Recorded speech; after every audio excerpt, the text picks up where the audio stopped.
পয়লা August মুক্তি পেতে চলেছে সুমন মুখোপাধ্যায়ের নতুন ছবি পুতুল নাচের ইতিকথা। ছবির গুরুত্বপূর্ণ ভূমিকায় অভিনয় করেছেন আবির চট্টোপাধ্যায়, জয়া এহসান, শান্তিলাল মুখোপাধ্যায় এবং অনন্যা চট্টোপাধ্যায়। অনুষ্ঠানে এসে কি জানালেন সকলে, আসুন দেখে নেওয়া যাক।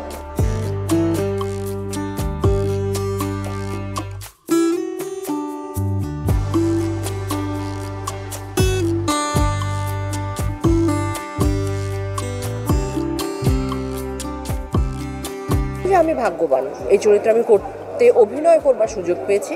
কতটা চরিত্র হয়ে উঠতে পেরেছি সেটা আপনারা বলবেন, দর্শকেরা বলবে। তবে ডিরেক্টর যেভাবে চেয়েছেন আমি সেভাবেই করেছি। আর ভীষণ আধুনিক কন্টেম্পোরারি একটি চরিত্র। তো উপন্যাসে তো আমরা দেখেছি যে প্রোটাগনিস্ট যে চরিত্র শশী, তাকেও সে আউটস্মার্ট করে দেয়, সে এতটা আধুনিক। কিন্তু আসলে এই ছবিতে ফিল্মে কতটুকু কী রয়েছে সেটা তো আমি চেষ্টা করেছি, এখন বাকিটা দর্শকেরা বলবে, আমার ডিরেক্টর বলবে। বন্ধুত্বটাই জড়েছে সবচেয়ে বেশি আমাদের। আসলে ওর সঙ্গে কাজের সুবাদে অনেক দিন পর পর দেখা হয়, কিন্তু ঠিক যেখানে আমরা পজ দিয়ে যাই, ঠিক আবার যদি সেটা 5 বছর পরেও শুরু হয়, ঠিক ওই 5 বছর পরে সেখান থেকে আবার সেটা শুরু হয়ে যায়। তো আমার কখনোই মনে হয়নি যে অনেকদিন দেখা হয় না, কাজ করি না একসঙ্গে। আর কি আমরা যেহেতু কাজের সূত্রে তো আমাদের বন্ধুত্ব শুরু, তো কাজের প্রতি একজন শিল্পী কতটা সিনসিয়ার, সে কতটা মন দিয়ে কাজটা করছে, তাতেও কিন্তু পারস্পরিক যে শ্রদ্ধার জায়গাটা, শ্রদ্ধা মানে যে খুব গম্ভীর হয়ে শ্রদ্ধা তা নয়। So you look up to someone and যখন তুমি অভিনয় করছো তখন না ওই সময়টায়, ধরো কুসুম আর শশীর একটা দৃশ্য হচ্ছে, যখন ক্যামেরাটা একবার অন হয়ে যায় না, তখন কিন্তু দুটো চরিত্র, দুটো অভিনেত্রী তাদের মধ্যে ওয়েবসগুলো খেলা করে। তো সেটা যদি সেই পর্যায়ে না যায়, আমার মনে হয়, আমি ব্যক্তিগতভাবে একজন অভিনেতা হিসেবে মনে করি, ছবিটা তৈরি হয় না, হতে পারে না। সো এই ছবিটি করবার সময় যেমন আমি বুঝতে পারছি, মানে যখনই আমি আবিরকে কোয়ার্টিস্ট হিসেবে পাই, অনেক কিছু অনেক সহজ হয়ে যায়, কারণ আমাদের ভিতর সেই ইনহিবিশনগুলো কাজ করে না, যেটি একটি হয়তো নতুন আর্টিস্টের জন্য আমার সাথে কাজ। আমরা জানি একে অপরকে যদি আমরা জিজ্ঞাসাও করি, তোর এটা কি মনে হচ্ছে, বাবা আমায় বললো তুই কি এইভাবে করবি, এটা কনস্ট্যান্ট চলতে থাকে। এবং সে ব্যাপারে আমাদের ওই যে ভাবতে হয় না, আমি যে খুব ভেবে বললাম তাহলে এটা বলবো না, তো সেটা চলতে থাকে। সেটা আমার মনে হয় আমাদেরকেও যেরকম সাহায্য করছে, ছবিটাকেও সেভাবে। কিন্তু এক্ষেত্রে আমি বলবো পুতুল নাচের ইতিকথা এবং কুসুম ও শশী তারা এতই গুরুত্বপূর্ণ একটা জায়গায়, আমরা বেশ টেনশনেও ছিলাম, কিন্তু একসাথে কাজটা হওয়াতে সেই টেনশনটা ভাগাভাগিও হয়েছে, সেটা আমাদের হেল্প করেছে। প্রথম কথা হচ্ছে ওই সময়কার ছবি, মানে টাইম পিরিয়ডটা তো অনেক পেছনে, তো ন্যাচুরালি ছবিতে সেই টাইম পিরিয়ডই রাখা হয়েছে। তো ন্যাচুরালি ওই সময়টা তো আমরা দেখিনি।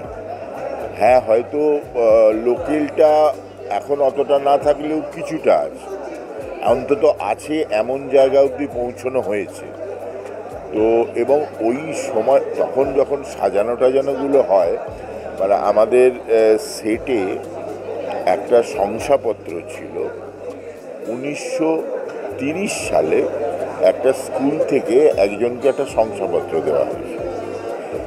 এইগুলো থ্রিলিং লাগে, মানে এমনিতে 1930 সালের কোনো শংসাপত্র আমার দেখতে পাওয়ার কথা না, কিন্তু আর্ট ডিপার্টমেন্ট সেটা জোগাড় করে এনেছিলেন, কারণ ছবিটা ওই সময়কার,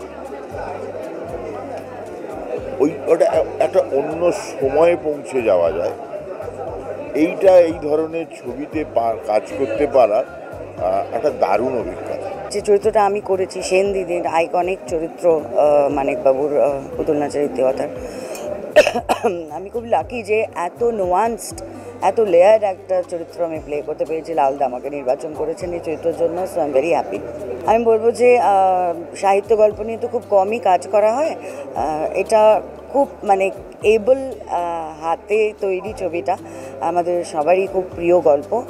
আর মানিক বন্দ্যোপাধ্যায়ের 90 ইয়ার্স এবার বোধহয় সেলিব্রেটেড হবে। তো আপনারা প্লিজ যারা ওর লেখা পড়তে ভালোবাসেন, পুতুল নাচের ইতিকথা যারা পড়েছেন তারা আসুন, সেন দিদিকে যাদের পছন্দ তারাও আসুন, যারা পড়েননি তারা নতুন করে জানতে আসুন। বিশেষ সময়ের ইতিহাসের ঠিক আমি যে সময়টাকে ধরার চেষ্টা করেছি সেটা হচ্ছে ঠিক 1942-43 বাংলা, সেই সময়টা ঠিক তখন পৃথিবীতে বিশ্বযুদ্ধ প্রায় শুরু হচ্ছে, জাপানি বোম ফেলছে কলকাতায়, এরম একটা সময় এই গ্রামটার মধ্যে মানুষ তাদের সামাজিকতা, তাদের ভেতরকার। কিন্তু আজকে সময় দাঁড়িয়ে যখন আবার পুতুল নাচ পড়ি বা দেখি, ভীষণই সমসাময়িক মনে হয় আজকের দিনের গল্প। কারণ চরিত্রগুলোর ভেতরের যে বেদনা, তাদের যে আনন্দ, তাদের যে দ্বন্দ্ব, তাদের যে দুঃখ, তাদের যে আক্রোশ বা বলা যায় নানা ধরনের যে ইমোশনের মধ্যে দিয়ে তারা আছেন, সেগুলো আজও সজীব। সেই কারণেই এক একটা উপন্যাস বা এক একটা নাটক, একটা গল্প কাল উত্তীর্ণ বলে না, কালজয়ী বলে কেন? কারণ তাদের কোনো কালে আটকে নেই, তাদের সময়টা হয়তো পুরনো, তো তারা কালটাকে অতিক্রম করে দেয়। কারণ মানুষগুলো এত জ্যান্ত, তাদের ভেতরকার যন্ত্রণা, প্রেম, ভালোবাসা, দুঃখ, হ্যাঁ, নানা ধরনের যে তাদের ভেতরকার যে আমাদের যে মানুষ যেভাবে তৈরি, সেই মানুষের তৈরি আদি একটা কোথাও গিয়ে ছোঁয়, সেই তন্ত্রে গিয়ে ছোঁয়।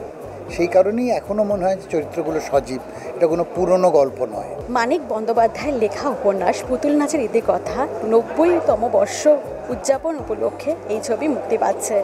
ছবিতে জয়া এহসানকে দেখা যাবে কুসুমের চরিত্রে অভিনয় করতে। এরকম আরও নতুন নতুন আপডেট পেতে আপনারা চোখ রাখুন আর্টিস্ট টিভি এইচডিতে।